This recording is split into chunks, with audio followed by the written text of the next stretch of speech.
Well, the solution is to understand this basic principle that we're alkaline by design and acidic by function, and that we have to be conscious of the effects of over-acidification.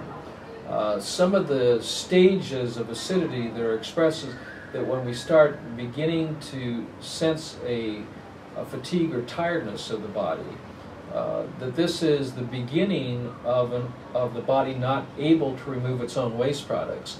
Right. When we have sensitivities or allergies, this is a second stage of acidity, that we're progressing into a higher level of acidity to where we come into irritation or mucus buildup, which is catarrh, which is the body's response to that excess acidity to bind up the acids so they don't break down more cells that can cause more tissue damage.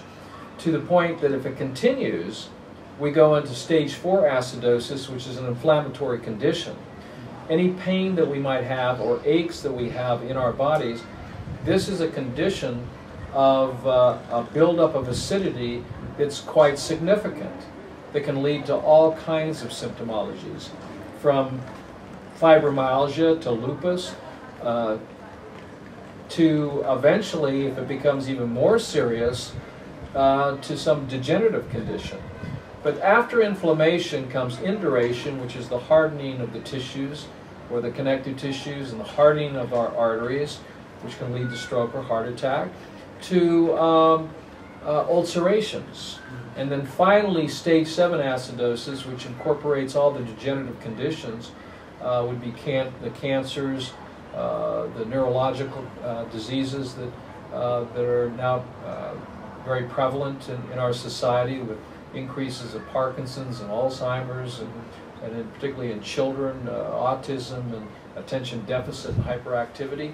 These are all the result of tissue damage affecting various organs and their function due to an over-acidic condition. So when we look at all of this, I've summarized it to there's only one sickness and one disease, and that one sickness and one disease is the over-acidification of the blood and then tissues due to an inverted way of eating, living, and thinking. Our lifestyle and diet is what impacts the quality of our life and the quantity of our life.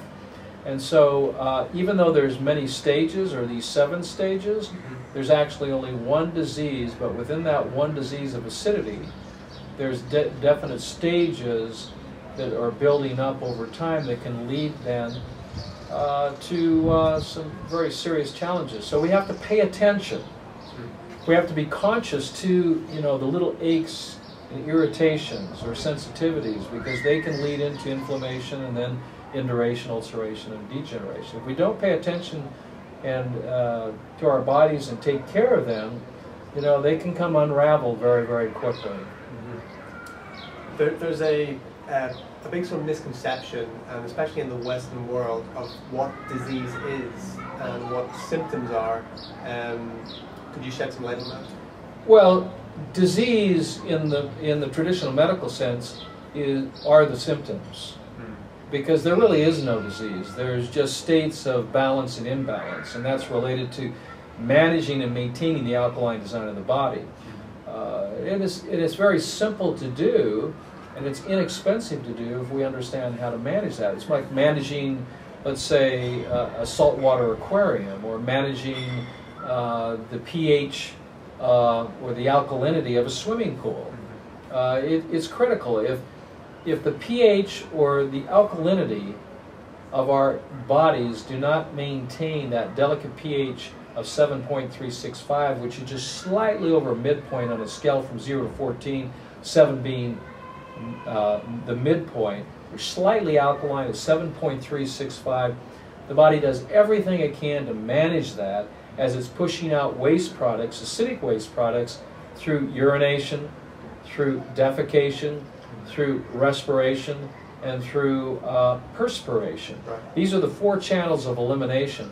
So the body has to eliminate these waste products. If they build up, this is when we experience not disease, but dis-ease, which is a symptom of the main cause of all dis-ease, which is acidity.